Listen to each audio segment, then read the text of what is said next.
So, without further ado, Dr. Richard Gardner.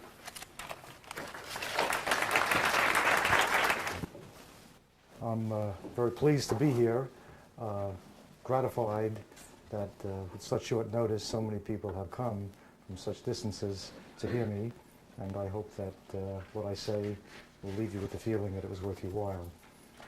Let me ask first to get a sense of the audience. How many here are lawyers? How many judges, if separate from lawyers? No judges. A few judges. Okay. Psychologists, psychiatrists, social workers, mental health professionals, therapists, family counselors. Okay. Anybody I miss? Pastoral counselors, nurse practitioners. Okay, so it's mainly lawyers. Okay. Oh, for the victim. Okay. I'm going to be speaking about PAS, victims of PAS indoctrinations, and I'm going to be speaking about bona fide abuse and the victims there too. Somebody else raised his or her hand about a category I missed. Okay. What I'm going to do is I'm going to give two presentations. I'm going to try to condense what took a whole morning in Detroit. The first will be on the PAS in general, and the second will be on differentiating between PAS and bona fide abuse. And that's a very important subject, becoming increasingly important. Now, with regard to my background and how I evolved into the PAS, I did my training in the late 1950s. In the early 1960s, I went into practice, and because I was a child psychiatrist, because I had some experience and interest in forensic work, I began to get referrals in child custody disputes and began working in that realm. Between the early 60s and the early 1980s, I did a lot of work in standard custody disputes. But in the early 1980s, I began to see a new phenomenon. I began to see children who I initially thought were programmed. They were embarking upon campaigns of denigration, and usually, more often than not, it was the mother who was winding the kid up against the father. And my original thoughts were that this was probably programming and that the parent was trying to strengthen his or her position in the custody dispute. But then I had a few experiences which made me wonder about the whole programming issue here. Namely, I remember one boy, the early 1980s, who was in a custody dispute. The mother called me and said, I'm sorry, I'm going to have to cancel our next appointment 2 days hence. My husband's father died, and we're going to the funeral. I said, what happened? Well, he was an old man, he was in the late 80s, and he died of complications of diseases of the elderly. Okay. Kid comes in the next session with the mother, and I said, I'm very sorry to hear about your grandfather. And I understand. He said, I guess they told you that he died. Yeah. He says, he just didn't die, he was murdered. I says, well, who murdered him? He says, my father. I said, wasn't he in the hospital? I thought he died of old age. He was an old man of 88. He didn't really die. He was murdered by my father. And I said, well, what happened? How did he do that in the hospital? He sneaked in, 7-year-old kid. He sneaked in the middle of the night when the doctors and the nurses weren't looking. He poisoned them. And I said to the mother, what do you think of that? She says, well, I don't think that really happened, but I wouldn't put it past the son of a bitch. Now, you see, you're laughing, which is data. It's ludicrous, but it's data. Why does this child come up with this scenario? There's the mother who supports it, partially. All those are questions that are important to answer and understanding what's going on here, including the laughter. I then began to appreciate that PAS was not simple. I didn't call it PAS then. I wasn't dealing then with simple programming, that the child was jumping on the alienator's bandwagon and incorporating scenarios of his or her own which complemented those of the programmer. So that I decided I couldn't call this phenomenon a programming or brainwashing, but I had to give it a name that would encompass both of these contributions, and I introduced the term parental alienation syndrome. And made it very clear at the outset that it's the combination of the two factors. Later on, I'll tell you what I've come to learn about why the child contributes. Now, I use the term syndrome also By definition, the syndrome in medicine is a cluster of symptoms that warrant being given a name or a rubric under which these various symptoms are subsumed, because even though they are seemingly disparate, there's a common cause, there's a common etiology, there's something that pulls them together. They're not just randomly selected and clustered together. Down syndrome would be an example. So you have mental retardation, you have a facial, your drooping lip, you have a facial expression which resembles an Asian person, thus the Mongoloid term. They used to be called Mongoloid idiots, things like that, at a time when idiot was not a pejorative term. And they also have certain configurations of the hand and the creases of the hand, shortness of the fingers, and other symptoms which don't appear to come together. What kind of a cluster is that? But we know now that there's a certain genetic defect that is the cause of all of these seemingly disparate symptoms.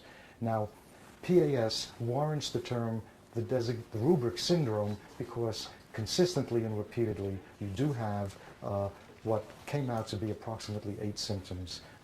And what I'd like to do, and I'm going to use as the basis of my presentation this handout, two-sided. The first is differential diagnosis of the 3 types of parental alienation syndrome. Now, so on the side that has diagnosis, the primary symptomatic manifestations. The first is the campaign of denigration. So the child is preoccupied with a campaign of denigrating the alienated parent. The terms I'm going to be using now, and with rare exception, and I use this in my latest edition of the PAS book, I call the alienating parent, in order to avoid the problems of being labeled a sexist, because more often the mothers and the fathers are the alienators. If one says the mother, you get criticized. Anyway, there were fathers, 10-15% of cases in my experience, the father is the primary alienator and the mother is the victim. So I refer the alienating parent, the programming parent, the PAS-inducing parent, the alienator, and then the parent who is the victim I refer to as the alienated parent, the victimized parent, the targeted parent, the target parent, the deprecated, the denigrated parent. Those are some of the common terms that seem to be coming out in the literature to refer to the 2 parents. So that you have the campaign of denigration. I hate them generally in a situation where the victimized parent has not abused the child and is in no way, it isn't a justifiable campaign of hatred. It's not that the person may be winning Parent of the Year awards, but generally prior to the onset of the syndrome, the parent has been reasonably good, devoted, and dedicated, and not someone who suddenly overnight warrants this barrage of denigration. By the way, by definition, it is a syndrome that arises in the context of a child custody dispute. I have not seen it elsewhere. If we are talking about denigration in other situations, generally the PAS is not applicable. And it is not an applicable diagnosis when there is bona fide abuse. When there is bona fide abuse, then the alienation or neglect, the alienation is warranted and the PAS diagnosis is not applicable. Now it's not so simple. Sometimes you have a little bit of abuse and you have that contaminating, but we'll talk about the pure type first, and then in the second presentation talk about how things become more complicated, the usual story of the expansion of human knowledge. So you have the campaign, you have the weak, frivolous, or absurd rationalizations for the deprecation. Why do you hate your father? I just hate him, I hate him, I hate him. Well, you know, if you hate somebody, you have a reason why. I can't think of it, I'll tell you next time. Well, we got time, please, take your time with him. Well, when I used to live in the house, he used to chew too loud. I said, is that a reason to hate him? Yeah, I hate him, he chews too loud. And any other reason why? He used to say to me, don't interrupt. You know, well, every parent in the history of the world says don't interrupt from time. Yeah, but he said it too much. And, a whole series of frivolous excuses that don't, I said, these are the reasons why you never want to see him again for the rest of life. Yeah, that's the reason why. You say to the mother, how do you feel about these reasons that he's providing? I respect my child. If that's the way he feels, I respect it. So you get the reflex support of the allegation, no matter how preposterous. You get lack of ambivalence. You ask any child, I want to talk about your mom and your dad. I want you to make a list of all the things about your mom you like, things about your mom you don't like, things about your dad you like, things about your dad you don't like. And you'll get that with normal, healthy children. You'll get that with children with a wide variety of any other kinds of psychopathology you might see. These children, it's different. The mom, there's only positives. Or the alienator, there's only positive, no negatives. Would you mean to say in your whole life your mother never did anything you didn't like? No, never, never once. In your whole life, never. She never said to you, you got to turn off the television, go to bed. No, never. She ever said, you got to, before you can watch television, you got to do your homework. No, no, no, no. She lets me do everything I want. The father, no positives. Can't think of one thing. In all 9 years of life, your father never did anything that you like? Never, never once. Well, what about I got these pictures of Disneyland here? You seem to be having a good time. You have smiles on your faces. There's you and Donald Duck. He told me that if I didn't smile, he beat me. I hated every minute of that vacation. I only went because he made me go. So there's, history is rewritten in the service of keeping the campaign. And then, so there's only negatives, and then there's, no positives about the father. And this lack of ambivalence is one of the symptoms. The independent thinker phenomenon. The child professes that these ideas are his or her own, and that there's a denial of any influence. And this comes as part of the programming, where the mother will say those are his own ideas. By the way, every vignette comes from my own experiences. I'm not creative enough to think these things up. The book has hundreds of them, hundreds and hundreds, and I really couldn't have created them. Some of them are so ingenious. Now you tell me the truth. Mother says, Mother, do you want to see your father? Oh, no. If you don't want to see your father, you just tell me, and you just say it. And I'll protect you from seeing him if you don't want to see him. If I have to go to my lawyer in order to give you protection, we will get you the protection from him. If we have to go to the Supreme Court of the United States to protect you from seeing him, we will do so. Now tell me, do you want to see your father? No, I don't want to see him. See, doctor, he doesn't want to see his father, and it came right out of his own mouth. This is the independent thinker. And then the child would say, I don't want to see my father. And he's picked up the message. Also, there are other messages that he is so dangerous that you need protection from him. We may have to get lawyers. We may have to go to the Supreme Court of the U.S. in order to protect you from seeing him. The kids then profess it to be their own, but it's, of course, the alienator wants that. So any interrogator, any evaluator says, are you getting these ideas from somewhere else that can be counted upon to claim and protect the alienator from the criticism of the evaluator. Reflexive support of the alienating parent in the parental conflict. No matter how compelling the evidence that the alienated parent is at fault and has the criticisms are warranted, the reflexive support of the alienator. Why don't you want to see your father? Why do you hear him? So he beat my mother. Did you ever see him beat your mother? No. Did you ever hear him beat your mother? No, I don't think so. I once heard some noises and I don't know. Well, how do you know he beats her? My mommy said that he beats her. Well, your father said he doesn't beat her. And she says, well, I believe my mom because she wouldn't lie to me. Well, what about your father? He's a big liar. Well, give me an example. He said he didn't beat my mother, but I know he's a liar. Any other lies? Well, I can't think of them now. I'll tell you next time. So there's the reflexive support. Mother says, gets the kids to believe that on the brink of death, father never gives money. I hate him because he never gives money. Your father says he gives money. He says he has these checks here. They're all signed by your mother in cash. What do you think of that? They're forgeries. Just some kind of absurd rationalization to support the alienator. Absence of guilt. The child is, why feel guilty? The alienator is supporting psychopathic behavior. Spitting in the face of the alienated parent. Utilization of the most vile profanities. And with the full support of the alienator. So let me understand something now. What you're telling me is that you never want to see your father again, even if you live to be 1,000 years old. That's right. But you also say that you want him to pay all that money to send you to a private college and private high school. Right. Well, do you think that's fair to him? Yeah, it's fair to him. Well, why is it fair to him? Because he's mean and I hate him and he deserves it, and because of all those things that he did at the house, like what, for example? Well, he once promised to take me to the zoo, and he broke his promise. He lied. Yeah, I heard about that, but I understand that it snowed that day, and it was very heavy snow, and nobody was at the zoo. He's a liar anyway. He should have taken me to the zoo, and that's why you never want to see him for the rest of life. Yeah, that's why I never want to see him, and that's why I should pay all that money. Yeah, he deserves it. And spit in his face, call him with vile names. And with no guilt, because the programmer is supporting the psychopathic behavior. The borrowed scenario phenomenon, where you see incorporated into the child's own campaign terminology that could not be age appropriate, and you know where it comes from. A 4-year-old kid, father calls. Can't speak to him now. They just got home from school and they're preparing to, changing their clothes and they're going out to play. Can't speak to them now, out to play. Can't speak to them now, they're just preparing to have supper. We're in the middle of supper. Don't you have any respect for people in the middle of supper? They just finished, they're doing their homework, they're watching television, they're ready to go to sleep, they're asleep. Point, point, point. Stop harassing us, call your calls, harassing. Why don't you want to see your father? 4-year-old. He harasses us. That's why I don't want to see my father. Why don't you want to see your father? 4-year-old girl. He penetrated me. Penetrated you? What does that mean? Well, ask my mommy. She told me my daddy penetrated me. Some of that becomes a nucleus of a false sex abuse accusation.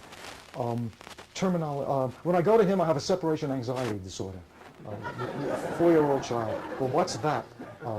When I go to him, I have bad dreams. I have bad dreams in his house, and I don't have bad dreams in my mom's house. Well, what kind of bad dreams? Tell me an example of the bad dreams in your dad's house. I forgot. My mommy will tell you. So you see the borrowed scenario gets incorporated into the child's campaign. Spread of the animosity to the extended family of the hated parent. So that grandma and grandpa, uncles and aunts who previously had warm, loving relationships with these children are suddenly rejected. I don't want to speak to you anymore, grandma. I hate your clunk. Presents, cards, uncles, aunts, cousins, whole extended family network. It's spread. They all become vile and noxious. And the alienator seems to be blind to the effects of the removal of this child from the family network. That number just seems to be the number that fell into place. Of course, you don't see all the symptoms, but generally in the moderate and the severe cases, you see all of these symptoms. There may be 9, but I haven't.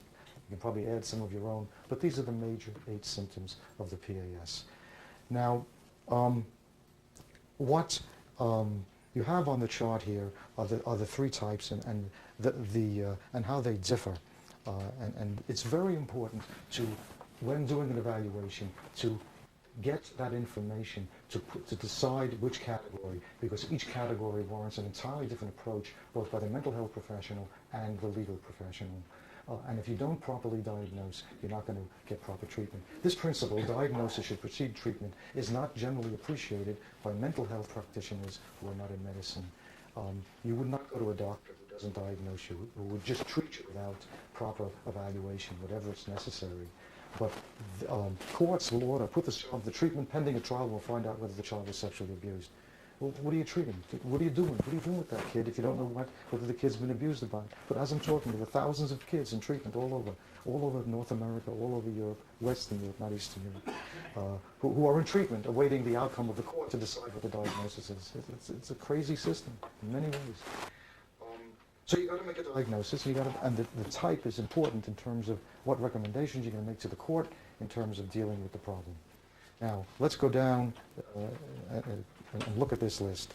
The campaign is minimal in the mild cases. In the moderate cases, it's moderate, but you still may get visitation. You have the transitional point difficulties are crucial down below the black line in determining the categorization.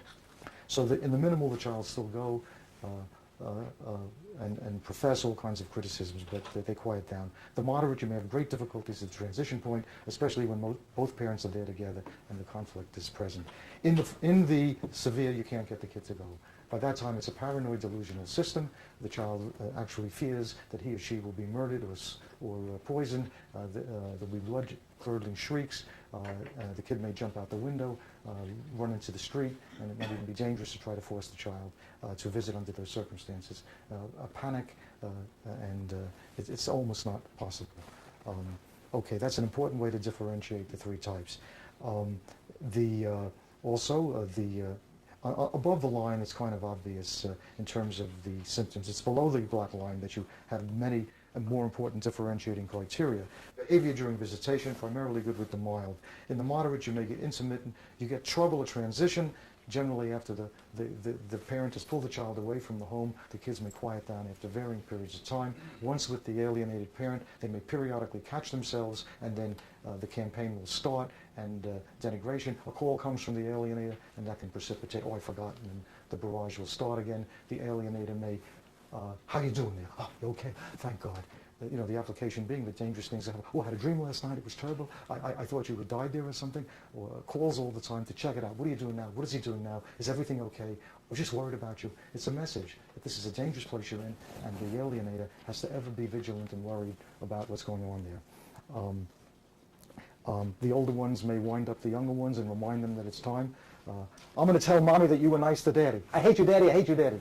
Okay? So that will protect the child from being reported to the alienator about that they were nice.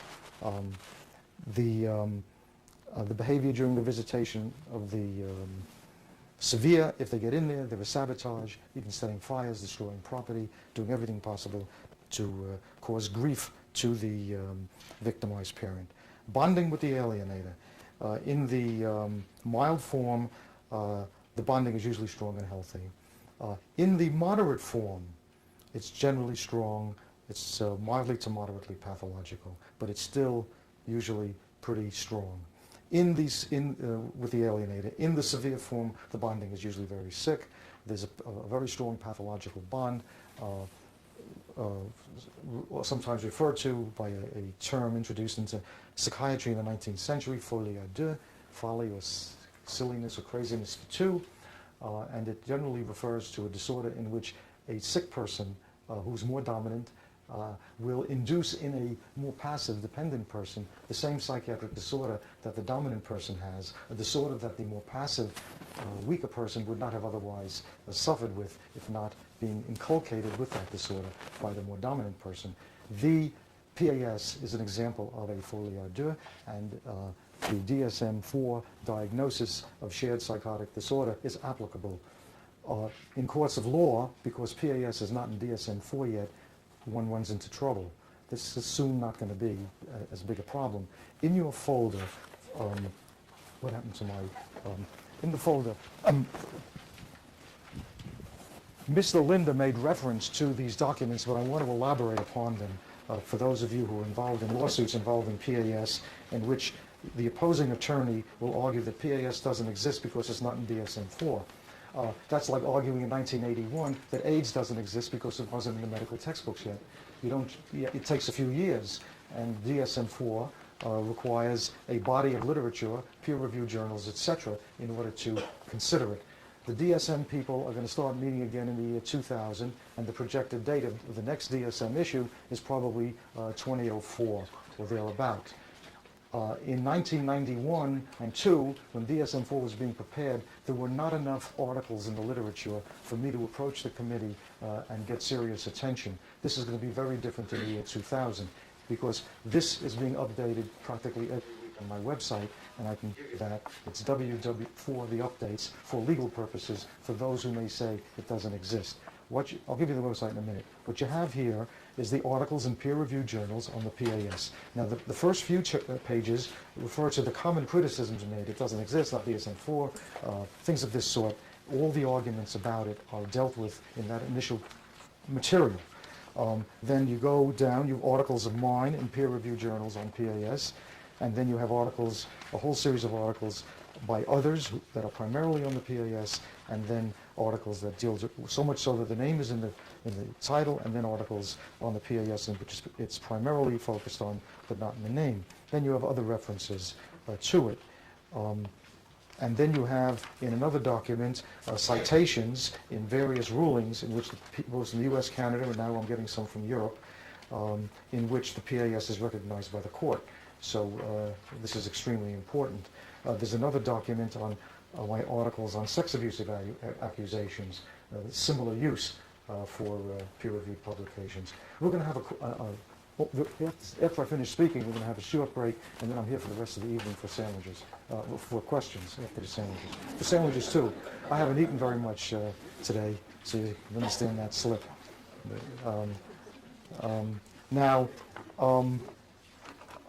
The other differentiating criteria, the bonding with the alienated parent, the bottom one, it's usually strong and healthy, minimally pathological, also in the moderate, also in the severe. That person does not deserve to be treated so badly. There is a bonding. Now, those are the three types. Now, let me give you my theory now as to what happened with PAS. Why did it appear in the 1980s? Why didn't I see it for 20 years? And what happened? Here's my best understanding. And I've been in the field since the early 60s in actual clinical practice with these cases. What happened as I see it is that prior to the late 60s and early 70s, courts generally utilized the, I can't remember the name anymore, the tender years presumption as as the dictum under which the custody decisions were made, and that the general assumption was made that the mother is basically superior, genetically, biologically superior to the father as a child rearer. And that prior to the late 60s and early 70s, the only way a father could hope to get custody was to provide compelling proof to the court that the mother was seriously deficient, that she was a drug addict, an alcoholic, promiscuous to the point of bringing men into the house, things of this sort. Now, in the late 60s and the early 70s, men said, hey, wait a minute, wait, you're calling us male chauvinist pigs all the time. Tender years presumption is intrinsically sexist. Why should a woman, by virtue of the fact that she's female, automatically be considered the preferential parent? This is sexist, and we want this whole thing reconsidered. It was reconsidered, and we see a shift to what came to be known as the best interest of the child presumption, replacing the tender years presumption. Best interest of the child presumption says absolutely nothing. It's a total waste of words. Everybody waves that banner. The mother, the father, the lawyers, the judge, the appeals court, everybody is genuflecting to what is in the best interest of the child. No one is saying, there's one thing I hate is kids, and I'm against their best interests. You know what I mean? So, and you can add to that old people and cripples and sick individuals as well. You know, so everybody is for the best interest of the child. It says nothing, and it's sanctimonious, but it gives no information at all. So what happened was that with that shift, and the courts complied, and the men had a better chance. Now they could go in because now the gender of the parent was not to be a consideration, the parenting capacity, independent of the gender of the parent. And then you had a burgeoning of custody litigation. Men now had a chance, and then what happened was the stakes are higher now for the women, and then they began programming. And then men learned too that both are programming. And the question is, if both are programming, why should the child jump on the bandwagon of the mother as opposed to the father?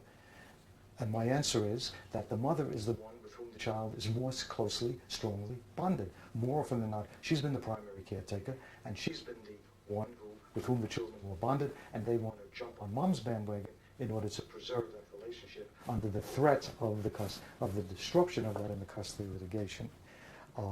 And that in those cases in which the father was the preferred parent, sometimes he was the one with whom the children were more strongly bonded, or he was able to override the mother's bonding with power, money factor. He's got a swimming pool, she doesn't.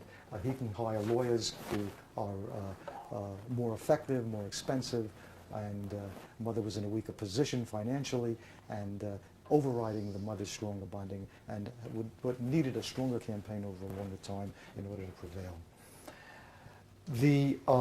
The introduction of the joint custodial concept, shared parenting, what's this business? One parent's the primary parent, the other secondary. This is the doling out a few hours on weekends. Let's shared parenting, joint custody, equal time, eroded further the mother's position, and then intensified even more strongly the need to program, producing in me a feeling for many of these women that more to be pitied than scorned. They have been shortchanged by misguided egalitarianism.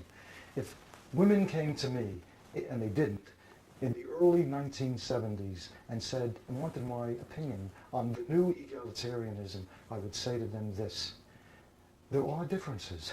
Not everything is equal. Cancer of the ovaries is more common in women than men. Cancer of the testicles is more common in men. Cancer of the breast is more common in women. What you should be doing is saying this: what we're talking about here is bonding. That's the issue, bonding. The parent with whom the child is more closely bonded should be the parent who is given primary custodial preference in the custody dispute. The result of this is the three-step principle, presumption. Well, the best interest of the tender years presumption should have been replaced by what I refer to as the stronger, healthier psychological bond presumption. Not the best interest of the child presumption, which gives no information at all. The stronger, healthy psychological presumption is three steps. Number one, preference should be given to that parent, regardless of gender, with whom the child has the stronger, healthier, not sicker, stronger, healthier psychological bond. Step 2, that parent who was the primary caretaker, that parent, regardless of gender, who was the primary caretaker during the earliest years of the child's life, is more likely to have developed the stronger, healthier psychological bond. Step 3, the longer the time gap between the early years and the time of the evaluation decision, the greater the likelihood other factors will prevail that may tip the balance in either direction. If that presumption were introduced in the in the late 70s, early 80s, when all this happened, I wouldn't be here talking about PAS. It is a preventable disease as much as any disease that can be prevented with a vaccine like polio. It's preventable if that were the principle, we can turn it around and turn around the epidemic by utilizing that principle. Now, with regard to the second side of the sheet of paper, the treatment. Notice I used the term the differential treatment of the 3 types of parental alienation syndrome. Differential, meaning that there is different treatment for each of the 3 types. Again, cannot emphasize strongly enough, without proper diagnosis, you cannot properly treat. Legal approaches and psychotherapeutic approaches. I put the legal approaches first, not by chance, because they are more important than the psychological. In the mild, remember the disorder arises because of the concern of the mother or the alienating parent of losing custody. It's a programming. The court ruling that primary custody still remains with the alienating parent, who was the one with whom the child had the stronger bonding anyway, will generally cure it. In most cases, there's no need for the programming, there's no need for the child to have the campaign. The child, rest assured, you're going to stay with the alienating parent, usually the mother, and that's that. And no therapy is usually warranted. Moderate. Now things become more complex. Plan A and Plan B. Plan A, a court ruling that primary custody shall remain with the alienating parent. Part 2, court appointment of a PAS therapist, asterisk, as described in my book. This is not a case for any old therapist. This is not a situation where the traditional approach, Mr. and Mrs. Nice Guy, the nice woman, applies. This is one of the biggest problems we have with psychiatrists and psychologists and social workers involved in therapy. Insight, tenderness, sympathy, empathy have no place in the treatment of PAS, or have little place. I'm Mr. Good Guy, I'm a psychoanalyst. I'm very sympathetic and understanding and tender and patient and all that stuff. I've been doing it many years and I still do it. Fine. That's a good medicine for people who are in psychotherapy for the wide variety of psychiatric disorders. But you would not want to go to a doctor who gives every patient the same medicine. Something's fluky, something's wrong. Some people need different treatment from others. Here you need a therapist who is hard-nosed, who is comfortable with authoritarian, dictatorial procedures, who has the authority of the court and is court-appointed, and hopefully the court will give up some of its power and designate and empower that therapist out there to modify, to expand or contract the visitation in order to protect the children from exposure to the indoctrinations, who can have the power to stop the telephone communications as warranted, to reduce opportunities for indoctrination, and who is comfortable with that role, who's going to call the shots as he sees them, is not going to be neutral and not hurt anybody's feelings. That's what people do in other branches of treatment, has no place. One of the problems is getting such a therapist. I have, to date, testified in approximately 30 different states in the U.S. and a few of the provinces up here. And often at the end I'm asked, can you please help us then find a therapist? It's very difficult. It's difficult because, let's say that more and more people know about it, but a person is, so I will talk to someone, Dr. So-and-so, speak to the person on the phone, he's very eager to get the case, he says, yep, I'm the guy for the job, and then a month later I hear that that wasn't the case, and nothing's happening, there's no threats, this is threat therapy. If you don't have those kids at this office at 5 o'clock, there will be a letter off to the judge Monday morning, and I'm going to recommend transfer of custody, sanctions, things of this sort. And if you're not comfortable doing that, then you shouldn't be doing PAS therapy. And that's a real problem. Now, number 3 there is sanctions. And this is the second problem. The courts. Courts are very reluctant to come down heavily on these mothers. And it's unfortunate. And I say to courts, use the same principle as you do with fathers who are reneging on their financial obligations. The same principles, exact same thing. To rob your family of money is a form of abuse when you have it, and to induce a PAS in a child is a form of abuse. It can destroy the bonding forever, for life. This business of wait, when they're older, they'll understand, and then they'll come around. Bullshit. It doesn't happen. I've never seen it happen. You can't take away ages 8 to 18, and then, I realized my mom really shortchanged me then. Yeah, you're my father. Right. Remember you took me to the circus once? Yeah. How much mileage are you going to get out of that with a 10-year hiatus? Relationships build on foundations. You have nothing left. You're like strangers. It's an alumni meeting, 25 years after graduation. Hi, I remember you. 5 minutes later, you're out of conversation. You're in different paths. Where have you been? That's the way it is. So that you've got to have teeth. The court has to be able to say to the alienator, if you don't cut this out, there's going to be sanctions. And what can they be? There can be money, but that's hard because in most cases the children will suffer. House arrest, a wonderful invention. They do it weekends for men who renege. You got to go into your home at 5:30 after work on Friday. You stay there on Monday morning when you go to work. That's the first level. If you found out, you're in contempt of court, into the general regular jail you go. If it's you can upgrade it. You can have random telephone calls 24 hours a day. If you're not there, you're in contempt of court. You can have electronic anklets which communicate with the police station, and you got to stay in the house arrest. Or a day or 2 in jail. There's a judge in California who said to me personally, I can cure PAS, 2 days in jail, it's cured. And 2 days in jail will cure PAS, better than any professor of psychiatry, no question about it. There's one case in Colorado, they put an 8-year-old kid in jail, and that cured his PAS. If you don't go to jail, you go to, and I'm not recommending it, but the principle for a 13 or a 14-year-old, they put them in juvenile detention centers for bona fide crimes. You put the kid in there for a day or 2. I believe it's a viable treatment that should be given consideration. You're dealing with a dangerous situation that gets worse and worse.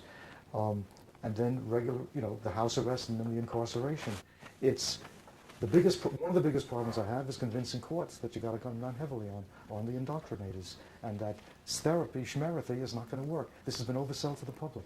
I'm a psychiatrist. I'm a therapist. I do it all the time. I'm a psychiatrist, I have 2 subspecialties, child psychiatry, psychoanalysis. I've been on faculties in different places. I know about therapy, and I know also a lot of it is bullshit, and that 90-95% of people do their patients more harm than good. And it's been oversold, but it's easy for the courts. Therapy in this case, judge has done his or her job. Even therapy, everybody into this case, the therapist is supposedly going to cure it. Doesn't happen. Do the follow-ups. Nothing happens. Therapy is what a PAS inducer wants. It's more time. 2 or 3 years later, there's nothing happened, we'll go back to court. Therapy didn't work, we'll try another evaluation, we'll try another therapist. By which time the kids are 14, 15, and 16, and that's it. It's the end. Okay, plan B. Occasionally necessary for the moderate. Court ruling, the primary custody is transferred to the alienated parent.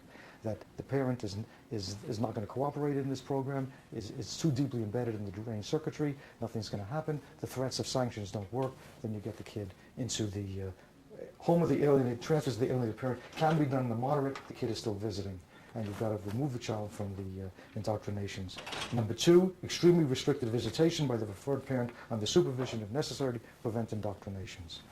Okay, now with regards to psychotherapeutic approaches, for Plan A, the most common treatment by the PAS therapist, a program might be the alienator must bring the children to the therapist's office at 3:30 on Friday afternoon.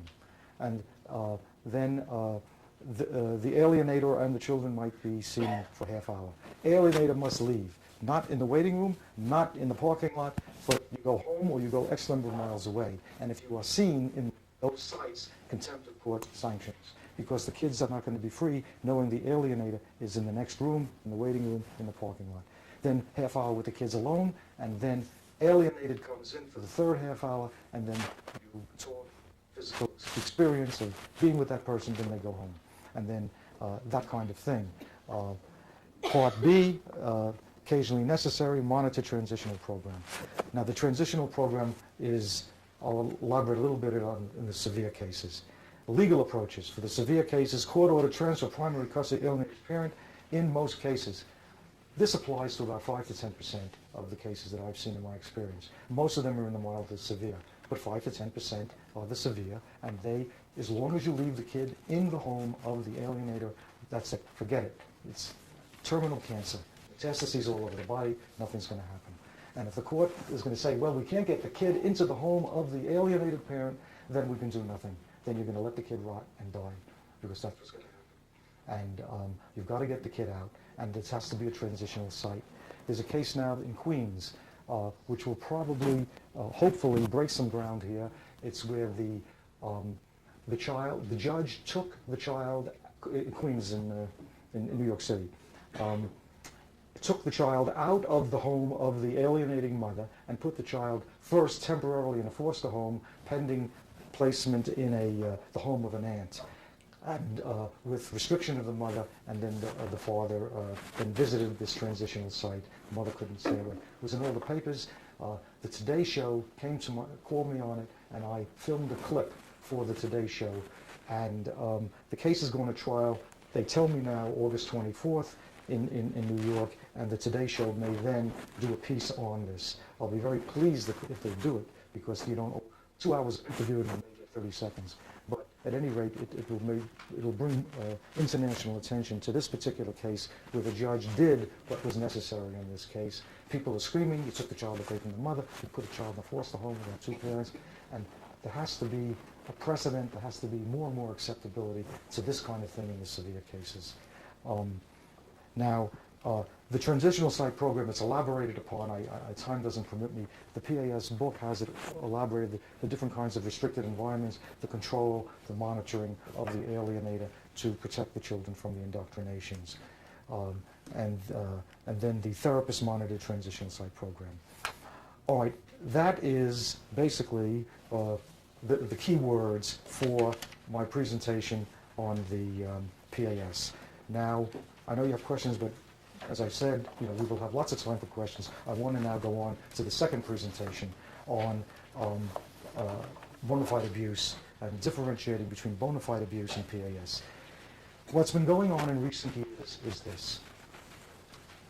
Bona fide abusers have been saying, I'm not an abuser. It's more for men than women. She's inducing a PAS in these kids. I've been father of the year, and these kids are not being abused. So you have a new problem now, a new development in the last few years on how do you differentiate it. Now I'm going to give you a classical case, the pure form, and then real life is often more complicated. You can have a little of both. In the new book, I have a whole chapter on differentiating between PAS and bona fide abuse. Now, what I do is, you have to, I divide the considerations into 4 categories. For the children first, and then for the parents. With regard to the children, you have to evaluate the children for PAS. Do they have the symptoms of the PAS, the 8 symptoms that I've described? Are they PAS kids? PAS kids look very different from abused kids.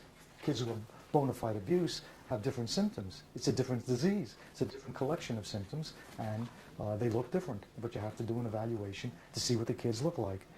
So that, when I use the term abuse here, I'm referring primarily to physical abuse and emotional abuse, psychological abuse. I'm not referring to sexual abuse. That's another category which has its own collection of symptoms. But it includes parents who are menacing, threatening, hovering, intimidating, and all that involves physical and emotional abuse. So some of the more common symptoms of abuse, physical abuse and emotional abuse, is you have preoccupation with the trauma, that you've been traumatized, that you're beaten 3-4 times a week. You sit in school and you're thinking of going home and you're afraid that you're going to get beaten again and humiliated. It's a traumatic experience which engenders preoccupation. The PAS children don't have these symptoms. Again, I'm giving the full-blown picture. Some of these are symptoms you see in the PTSD, the post-traumatic stress disorder. They are traumatized children, episodic reliving in flashbacks, so that if the child walks down the street and sees someone who looks like the abuser, there's a sudden, strong emotional reaction, and you start reliving the experiences, like the Vietnam veteran who passes a movie and he sees a combat scene depicting the movie playing therein. Dissociation. I don't want to go into it. It's a complicated thing. But you basically, it's a brain blitz where you lose perception, and anyway, depersonalization. You get use of play, recreational desensitization in fantasy play to rework the trauma. An example would be a child's parent dies. A father of 38 suddenly dies, and of a heart attack. Everybody's going bonkers. Kids come home from the funeral. They're playing funeral. Mother, playing funeral? What kind of a game is that? Playing funeral?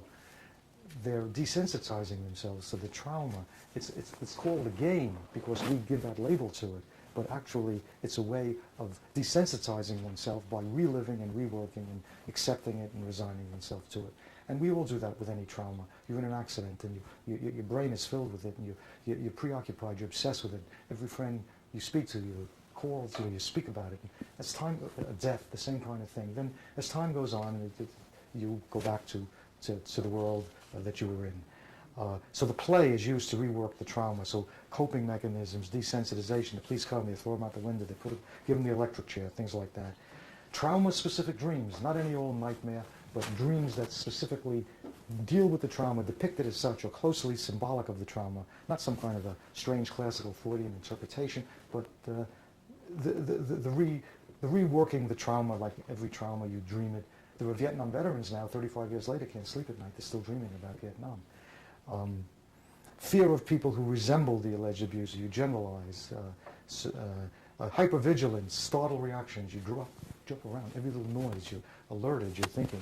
An approach by a friendly person is flinching. Flinching is an important sign of a bona fide abuse. Running away from home, from the site of the abuse.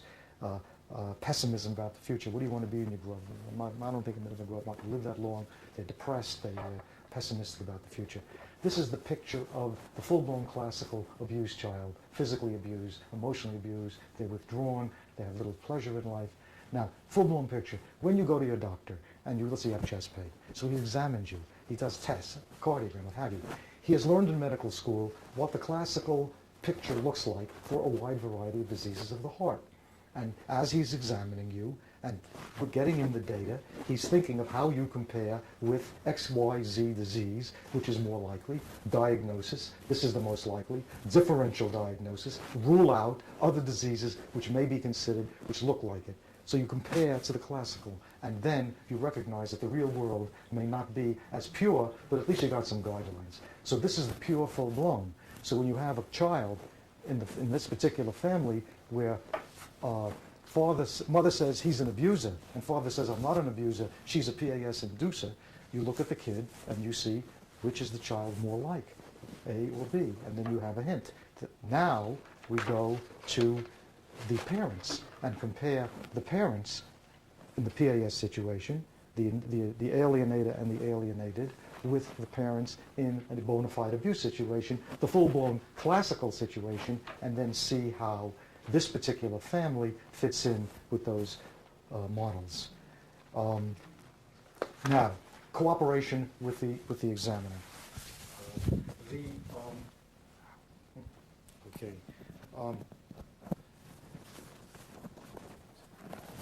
Generally, in a PAS situation, the inducer, the indoctrinator, is generally uncooperative, is not pleased about the appointment of a court-appointed, impartial, independent examiner, fights tooth and nail, whereas the victim can't wait to get into the office of especially a court-appointed independent or an expert who's going to see all parties.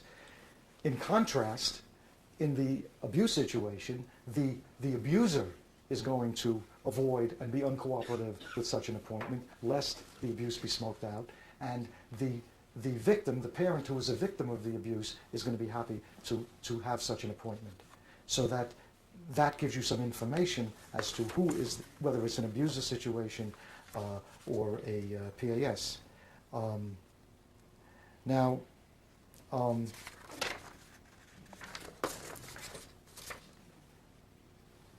you see, this principle is very important in terms of the single family and deciding whether it's an abuser or not. Credibility of the parents will be another differentiating criteria.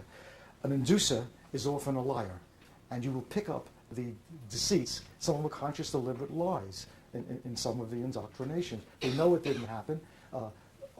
Yes, when he was in college, he used marijuana on 3 occasions for recreational purposes to see what it was like. He becomes now a drug abuser, knowing that this is not the case. Let's play a funny trick on Daddy, says Mom to a 7-year-old. Let's go into the police station and you tell them that Daddy played with your penis. That'll be a funny joke. True story. Destroyed the man's life. Gangbusters came in, and that was the end of him. That's conscious and deliberate deceit. There's an old legal principle from Roman law, falsus in uno, falsus in omnibus, false in one, false in all. So if you pick up one lie, not a little white lie, a woman who lies her age a couple of years, I'm not talking about that. I'm talking about lies that are conscious, deliberate deceits, and if you're going to get it in one area, you're going to get it in another.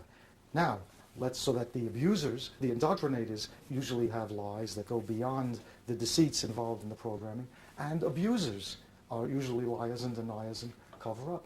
So if you do massive statistical studies, you'll find, let's say, 80-90% of PAS indoctrinators are liars and psychopathic of somewhat, and let's say 80-90% of abusers are liars. So the statistics from the literature do you no good. But this one family, you forget all the statistics. This one family, which one is the liar? And the one who's a liar is more likely to be either the PAS indoctrinator or the abuser. Very important principle. Lawyers are always saying to me, you want articles in literature, show me this, show me that. I said, every article I can show you that says this, I'll find you another article to show you that. Forget it. Let's talk about this family.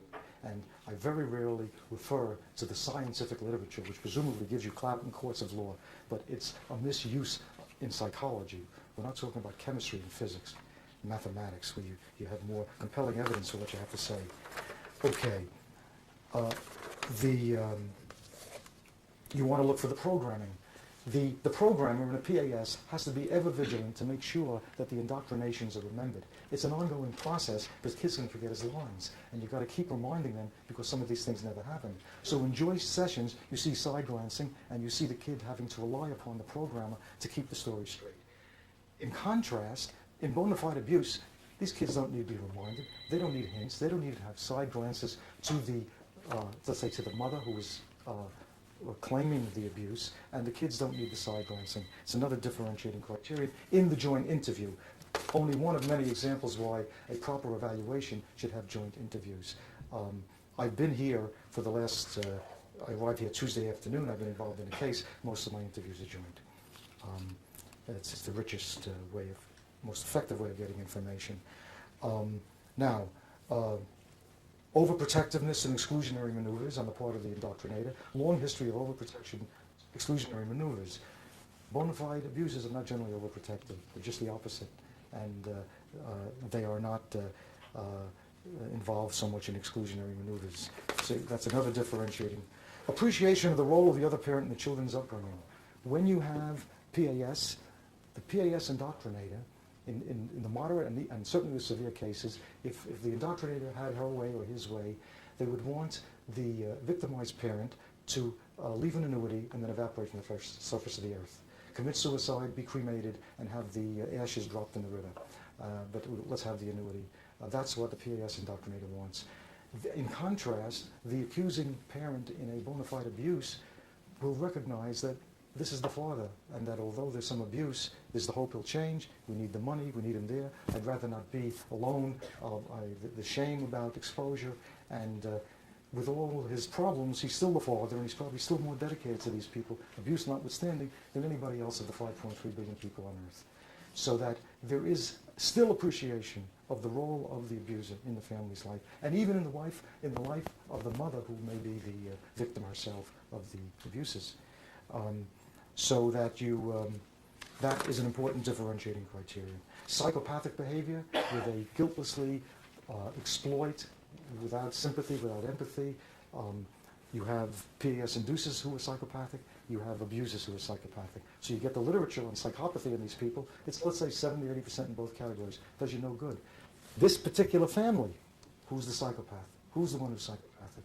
Who has that? And the abuser may be very psychopathic in many other ways. Doesn't care, no empathy, no sympathy, empathy goes along with the line. Comparison of the family members who are victimized. In the PAS, usually the indoctrinating parent will say, I'm getting a divorce from him because of X, Y, Z problems. But this man has been doing these things to these children. It's kind of a separate package of complaints. Yes, he did X, Y, Z to me. He gambled, he drank, he ran around. But in the abuse goes down both generations. The abuse, he beat me, and then when these kids got to be age 3, 4, 5, he started beating them maybe earlier. So you have, in the PAS, he seems to be all right up until the day that the children learned about the separation. Then he suddenly became a terrible father, a father who the children have every justification for hating. So you go back and find out when the complaints began. And if they began soon after the onset of litigation, it argues more for a PAS, where there's a lifelong history, and if the complainant is similarly a victim and has been suffering all those years, then that argues for PAS. Look for the family history. Abuse generally goes down generations. The abuser generally has parents. An abusing man has a father who abuses mother, and uncles and aunts, and grandfathers and grandparents.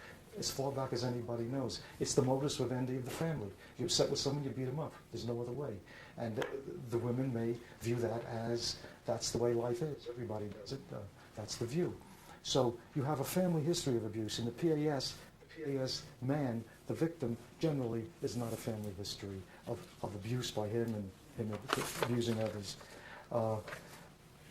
You compare the concern for the physical well-being of the family. The PAS victim usually is a hardworking man, he's giving money, and he is concerned with the support of his family. In contrast, the abusing man generally has other priorities, drinking, gambling, running around, not caring for the family so much. His own needs and self-serving attitude is opposite from the sacrificial attitude of the classical PAS victim. Hostile personality pattern.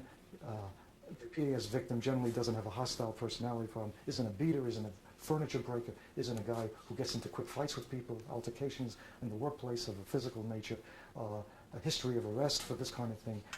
The abuser will have it. Paranoia, you'll get paranoia in the extreme cases of the PAS. You'll have paranoids who are abusers. They're very angry people, they beat people up, they think the world's against them, they beat up their family. The statistics do you no good. But in this particular family, you find who's paranoid. Don't use the MMPI so much, because in most cases of prolonged litigation, everybody gets a little paranoid. It's a very poor, and everybody gets a little psychopathic. They are plotting against you, and they are telling you to use various kinds of devious maneuvers. After a couple of years litigation, you'll get those elevations. But you want to use more clinical and sensitive. In the new book, I have a chapter which is called Hysteria, Psychopathy, or Paranoid and Psychopathy. Big chapter. You cannot properly understand PAS unless you have an in-depth understanding of hysteria, paranoia, and psychopathy, because they play a role very intimately in it. Okay, so what did I speak about? An hour and a half or something like that? Anyway, the program is we're going to have some sandwiches now. We'll break for 15 minutes. There's food here. If you want to stick around, and then please do. we'll have one. By the way, please, I know you have questions. I'll be very happy to answer them. Please don't ask me questions about a case you have, about a personal situation. Obviously, I can't do justice to it, so ask me general questions about this, and I'll be very happy to tell you what I know.